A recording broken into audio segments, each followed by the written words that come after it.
Good afternoon everyone. कैसे हैं आप सभी? I hope all are very good. Today is 8 of October और डे है फ्राइडे।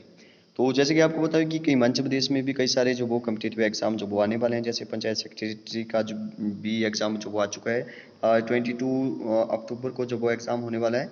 तो चलिए हिमाचल के कुछ जो वो करंट अफेयर्स जो वो चेक करते हैं, उनको जो वो कुछ हिस्ट्री से भी रिलेट करेंगे और कुछ और भी जो वो जनरल नॉलेज के क्वेश्चन जो वो हिमाचल प्रदेश से रिलेटेड डिस्कस करेंगे। तो यहाँ पे एक बहुत अच्छी साइट भी है, तो इससे मैंने यहाँ पे चेक किया, एग्जाम जी नाम से है। तो यहाँ पे मैं क्वेश्चन यहाँ पे आपको बताऊंगा, यहाँ पे आंसर के साथ जो वो एक्सप्लेनेशन भी दी गई है। ठीक है, तो काफ़ी अच्छा यहाँ पे मुझे मिला, तो आपको भी बता देता हूँ। तो फर्स्ट क्वेश्चन है जैसे यहाँ पे ठीक है, ये जो वो शायद 6 अक्टूबर के हैं, तो 6 अक्टूबर को जो वो 5 अक्टूबर का जो भी इतिहास होगा, ठीक है, वो जो वो यहाँ पे करंट जो भी क्वेश्चन होंगे वो जो वो यहाँ पे डिस्कस किए जाएंगे। जैसे आपको पता है कि वर्ल्ड टीचर डे जो वो कब मनाया जाता है? विश्व शिक्षक दिवस। तो ये 5 अक्टूबर को मनाया जाता है। ठीक है, 5 अक्टूबर को मनाया जाता है। तो ये तो था वर्ल्ड, मतलब कि वर्ल्ड टीचर्स डे। ठीक है, अगर मैं इंडिया की बात करूँ तो भारत में जो वो शिक्षक दिवस वो 5 सितंबर को मनाया जाता है। तो यहाँ पे इसका आंसर हो जाएगा 5 अक्टूबर। तो देखिए एक्सप्लेनेशन में क्या लिखा हुआ है कि अंतर्राष्ट्रीय शिक्षक दिवस के रूप में भी जाना जाता है। तो वर्ल्ड हुआ तो अंतर्राष्ट्रीय हुआ। ठीक है, तो 1994 से जो वो प्रतिवर्ष 5 अक्टूबर को, तो आपको पूछा जाता है कि कब से मनाया जाता है, किस ईयर से मनाया जाता है। तो 1994 से जो वो ये प्रतिवर्ष जो 5 अक्टूबर को मनाया जाता है। तो इस डेट को आप याद रखिए। ठीक है, मैं जो वो इसको कैसे याद रखने की कोशिश करूंगा, जैसे मेरी जो डेट ऑफ बर्थ है वो है 1996। मतलब कि मेरे डेट ऑफ बर्थ, मेरे जन्म से जो वो 2 साल पहले से जो वो अंतर्राष्ट्रीय शिक्षक दिवस जो वो मनाया जाता है।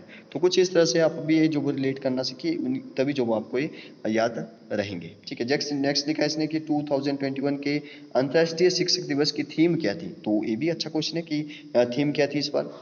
तो शिक्षा सुधार के केंद्र में जो वो शिक्षक, तो teacher at the heart of education recovery. तो काफ़ी अच्छी जो वो थीम थी, शिक्षा सुधार के केंद्र में शिक्षक, teacher at the heart of education recovery. Question number 2 देखिए, हाल ही में जो वो किसके द्वारा अपना पहला, अच्छा मैं इसको बंद कर देता हूँ नेट को। यस, हाल ही में किसके द्वारा जो अपना पहला डूरंट कप फुटबॉल, तो आपको कई बार पूछा जाता है कि डूरंट कप जो वो किससे संबंधित है, किससे रिलेटेड है, तो फुटबॉल से संबंधित है। तो खिताब जो वो इस बार किसने जीता? तो ये जीता था एफसी गोवा ने।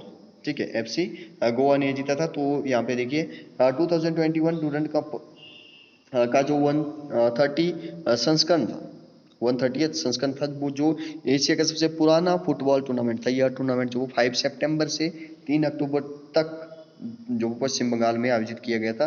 तो जो भी सीजन पुरस्कार जो भी विजेता थे वो तो यहाँ पे लिखे हैं। सर्वश्रेष्ठ गोलकीपर के लिए जो वो तो यहाँ से देखिए कि क्वेश्चन नहीं है, तो कई सारे क्वेश्चन बच गए। यहाँ पे 3 3 नाम है, तो इनको भी आप याद रखेंगे। सर्वश्रेष्ठ गोलकीपर के लिए जो वो नवीन कुमार, ठीक है, जो एफसी गोवा टीम से थे। और शीर्ष स्कोरर के लिए जो वो गोल्डन बूट मार्कस जोसेफ, ठीक है, ये जो वो मोहम्मडन से थे। और यहाँ पे लिखा है सर्वश्रेष्ठ खिलाड़ी के लिए जो गोल्डन बॉल एडू बेदिया को मिला है। ठीक है, जो गोवा से।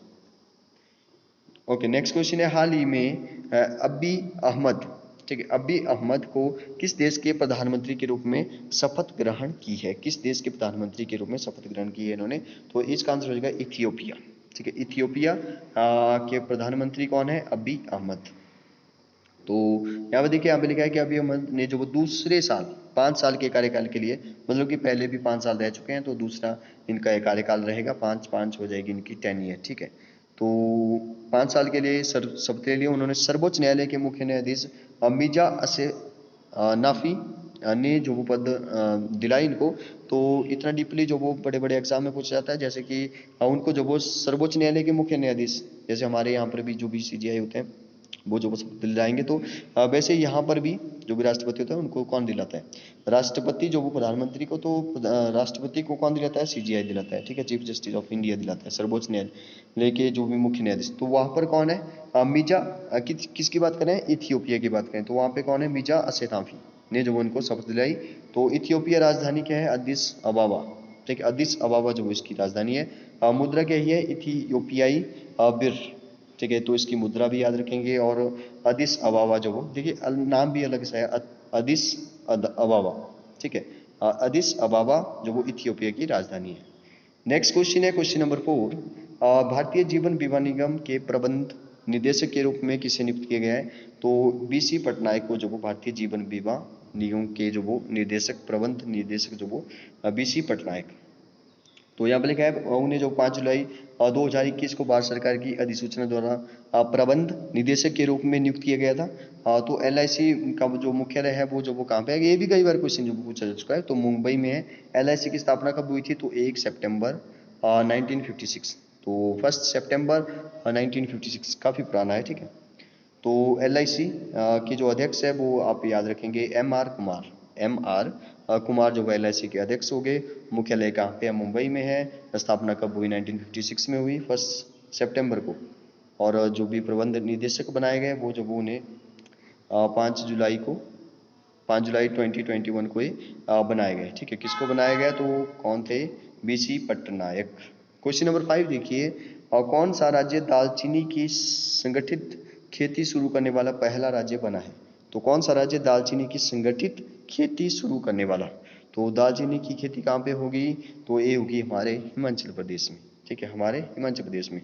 तो यहाँ पे देखिए डिटेल में लिखा हुआ है कि CSIR ने जो के institute of Himalayan bio resource technology, institute of Himalayan bio resource technology, IHBT, कई बार जो फुल फॉर्म में पूछी जा सकती है, तो IHBT की full form institute of Himalayan bio resource technology ने जो वो हिमाचल प्रदेश में पायलट आधार पर दालचीनी की खेती जो वो शुरू की है, पायलट आधार पर।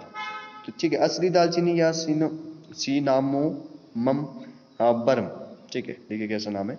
मुख्य रूप से श्रीलंका में जो वो ये उगाया जाता है। तो असली दालचीनी जो होती है सिनामोमम बर्म, ठीक है, जो भी नाम है। तो ये जो वो मुख्य रूप से वैसे श्रीलंका में उगाई जाती है, जबकि छोटे उत्पादक देशों में जो वो सेशेल्स, मेडागास्कर और भारत जो वो शामिल है।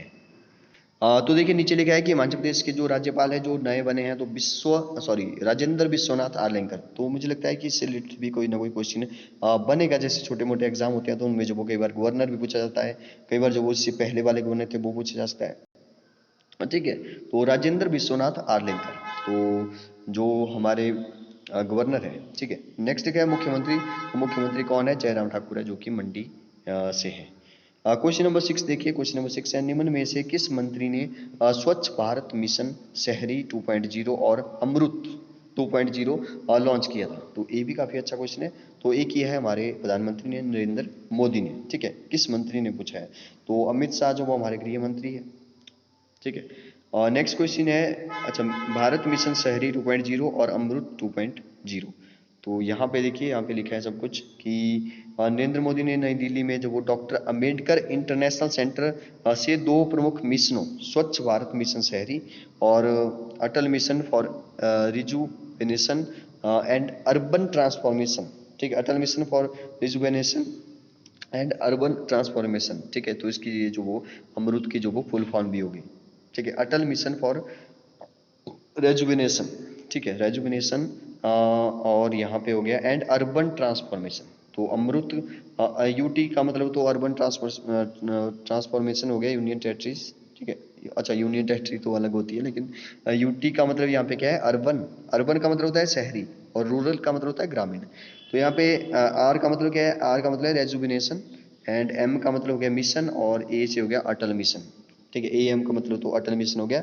R को आपने याद रखना है रेजुविनेशन एंड UT तो हो गया अर्बन ट्रांसफॉर्मेशन, ठीक है। तो ये फुल फॉर्म भी पूछी जा सकती है। जैसे अगर यहाँ पे अगर ऊपर देखें तो SBM हो गया U, तो S से स्वच्छ, B से भारत और M से मिशन हो गया और U अर्बन से जो वो U से अर्बन हो गया। सॉरी, हाँ, गला थोड़ा सा खराब हो गया। मैं थोड़ा से 10 क्वेश्चन करेंगे, उसके बाद थोड़ा सा बाद में नेक्स्ट पार्ट में हम डिस्कस करेंगे। तो 7th क्वेश्चन देखिए, भौतिकी में नोबेल पुरस्कार 2021 किस किस को प्रदान किए गए हैं? तो भौतिकी में जो वो मतलब कि फिजिक्स, इसमें जो वो किस किस को नोबेल पुरस्कार 2021 बने हैं? तो इन चारों को चारों को नहीं, सॉरी, तीनों को याद रखेंगे, तीनों को मिला है। तो शिवकुरो मनाबे, ठीक है, ये जापान के लगते हैं, मुझे चेक करना पड़ेगा। क्लाउस हेसलमैन और जियोर्कियो पारिसी, ठीक है। तो अलग से नाम है कुछ, तो याद तो रह जाएंगे, ठीक है। जो वैसे यहाँ पे जो वो डिटेल में लिखा हुआ है तो यहाँ पे पता चलेगा कहाँ कहाँ से है। यहाँ पे लिखा है संयुक्त रूप से जो वो जटिल भौतिक प्रणालियों की हमारी समझ में जो वो पूर्व योगदान के लिए भौतिकी में 2021 का जो पुरस्कार है वो जीता। तो भौतिकी अच्छा संयुक्त रूप से ओके। तो नोबेल पुरस्कार royal Swedish academy of sciences Stockholm और स्वीडन द्वारा प्रदान किया गया। तो प्रतिष्ठित पुरस्कार एक स्वर्ण पदक और 10 मिलियन स्वीडिश करोना, ठीक है, जो इनकी करेंसी का नाम है शायद। तो यहाँ पे लिखा है 1.14 मिलियन से अधिक बनती है, ठीक है, स्वीडिश करोना। ये कोरोना वो कोरोना नहीं है जो आजकल फैला हुआ है, ठीक है। शिवकुरो मनावे और क्लाउस हैसलमैन का योगदान क्या है इनका योगदान? तो इन्होंने जो वो अच्छा यहाँ पे यूएसए लिखा है तो ये यूएसए से हैं और यहाँ पे इंस्टीट्यूट फॉर मौसम विज्ञान हैम्बर्ग ये जर्मनी के हैं, ठीक है, क्लाउस हैसलमैन। तो को जो पृथ्वी की जलवायु के भौतिक मॉडलिंग परिवर्तनशीलता की मात्रा निर्धारित करने और ग्लोबल वार्मिंग की विश्वसनीय भविष्यवाणी के लिए जो वो सम्मानित किए गए हैं। नेक्स्ट जो जियोर्गियो पारिसी का योगदान है, क्या योगदान है इनके? दो रोम इटली और सेपिएंजा विश्वविद्यालय, तो ये रोम इटली से हैं, ठीक है, इटली की राजधानी रोम है। को परमाणु के ग्रहों के तराजू में भौतिक प्रणालियों के विकार और उतार चढ़ाव के परस्पर क्रिया की खोज के लिए सम्मानित किए गए। तो आपको तो इतना याद रखना है कि इन्होंने जो वो किस किस क्या क्या किया, इन्होंने कौन कहाँ कहाँ से थे, ठीक है। तो ओके, तो देखिए यहाँ से जो वो क्वेश्चन पक्का किसी न किसी एग्जाम में बनने वाला है, जो भी नेक्स्ट आएंगे, क्योंकि अभी हाल ही में मिला है। तो नेक्स्ट जो भी एग्जाम आने वाले हैं तो उनमें जो पूछा जा सकता है। क्वेश्चन नंबर 8 है ऑस इंडेक्स समुद्री अभ्यास भारत और किस देश के बीच होता है? ये काफी अच्छा क्वेश्चन है। ऑस्ट्रेलिया के बीच में होता है भारत और, देखिए यहाँ पे लिखा भी है AUS, तो AUS से ऑस्ट्रेलिया और IND जो वो बन गया IND का मतलब है इंडिया, ठीक है। तो यहाँ से तो पता चला है नाम से, लेकिन कुछ और अलग से नाम होते हैं तो उनको याद करना जो थोड़ा सा मुश्किल होता है। तो यहाँ से तो नाम से पता चला है। तो यहाँ पे लिखा है कि द्विवार्षिक समुद्री श्रृंखला ऑस इंडेक्स के चौथे संस्करण में भाग लिया हाल ही में जो वो उत्तरी ऑस्ट्रेलिया अभ्यास। EX का मतलब मैंने आपको बताया ना, EX का मतलब जो लास्ट में लिखा है, EX का मतलब एक्सरसाइज, एक्सरसाइज मतलब कि अभ्यास, ऑस्ट्रेलिया इंडिया अभ्यास एक्सरसाइज। तो इस समुद्री अभ्यास में जो वो HMAS रैनकिन, ठीक है, तो HMAS रैनकिन रॉयल ऑस्ट्रेलियाई वायुसेना P8A एंड F18 विमान ऑस्ट्रेलियाई और भारतीय नौसेना के हेलीकॉप्टरों ने जो वो इसमें भाग लिया। तो ये थे कुछ करंट अफेयर्स। नेक्स्ट पार्ट में जो वो हम लोग पिछले किसी दिन के जो वो करंट अफेयर डिस्कस करेंगे। अगर आपको वीडियो अच्छी लगी है नेक्स्ट पार्ट की जो वो, अगर आपको नोटिफिकेशन चाहिए तो आप जो वो बेल आइकन को दबाइए। अगर अच्छी लगी है तो लाइक भी करिए। थैंक यू, सब्सक्राइब करिए। Okay and have a nice day.